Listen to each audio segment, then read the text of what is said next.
taking drug had 63% fewer infections than those who took placebo pills. And this trial was already mentioned several times. The HPTN 052 study showed remarkable results with a reduction of 96% in the number of linked HIV transmissions resulting from earlier initiation of antiretroviral therapy as compared with delayed therapy. 3 PrEP studies are still ongoing. The VOICE trial, which also includes a parallel comparison of the safety and effectiveness of a vaginal gel containing tenofovir compared with placebo in women. Secondly, a study in Bangkok which looks at the effectiveness of oral tenofovir among people who inject drugs is still ongoing, is fully enrolled. And the IAVI intermittent PrEP studies, phase 1 and 2 studies, have publications and preparations. These are small exploratory studies to provide preliminary data on intermittent PrEP regimens in African female sex workers, MSM, and discordant couples. A number of groups have started working on rectal microbicide, as receptive anal sex is common practice in MSM and in some heterosexual.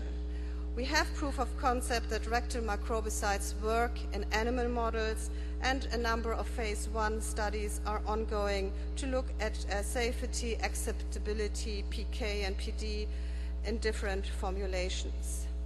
So we do now have a range of HIV biomedical prevention tools which have been shown effective in randomized clinical trials. Combinations of behavioral and structural intervention strategies to reduce the risk of HIV infection and vulnerability have been applied for nearly 3 decades with differing success. A number of new biomedical tools have demonstrated their success, but all have behavioral components and also structural components. We can't reach relevant populations if stigma prevails and populations are and behaviors which populations have are illegal. I would like to emphasize that in particular from this region we have proof that existing prevention methods are highly effective if implemented at the right intensity and scale. Here an example from Thailand. The prevalence of HIV among female sex workers has decreased between 1998 and 2008 because of the 100% condom program. The 100% condom program is a targeted approach to HIV and STI prevention in sex work settings that has enabled sex workers to demand condom use and access STI care. WHO, UNODC, and UNAIDS recommend a comprehensive package of 9 harm reduction interventions for people who inject drugs. They should be implemented in conjunction. Needle and syringe programs and opioid substitution therapy are highly effective in reducing HIV acquisition among people who inject drugs. Ladies and gentlemen, translating research to implementation is complex and will take time. PrEP is a complex intervention requiring exclusion of acute HIV infection and monthly or probably 3-monthly HIV retesting. First of all, services for PrEP do not exist currently. We will need demonstration projects. Microbicides will need to be manufactured. And a critical question is, who is going to pay? Many countries do not yet have tenofovir and tenofovir emtricitabine as first-line therapy available. Also, treatment for prevention, there is a lot of debate. How to prioritize who will receive earlier treatment? Again, who is going to pay in a resource-constrained environment? Some countries are exploring to prioritize pregnant women, such as Malawi, who has announced in the Lancet that they would start option B+, that's lifelong treatment for all pregnant women, regardless of immunological and clinical status.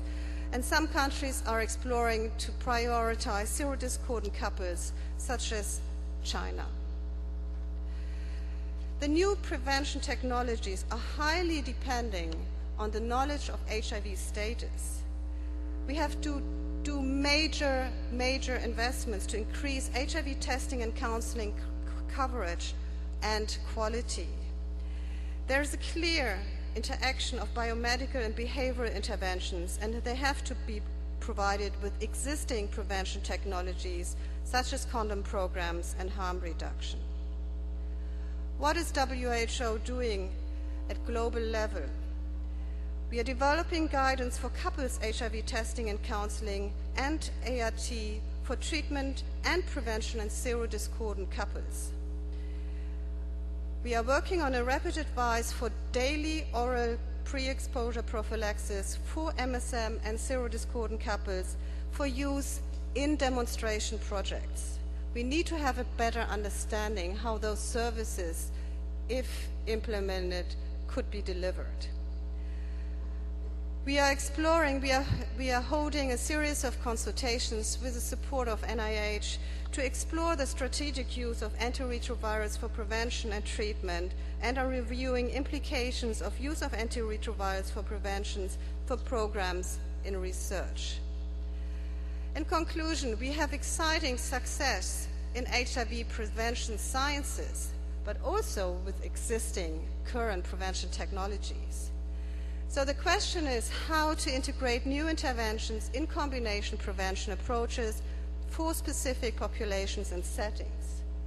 There's hope for virtual elimination of HIV, new HIV infections. But we are also in a time of global economic crisis, and the question is, who will pay for this? Thank you very much.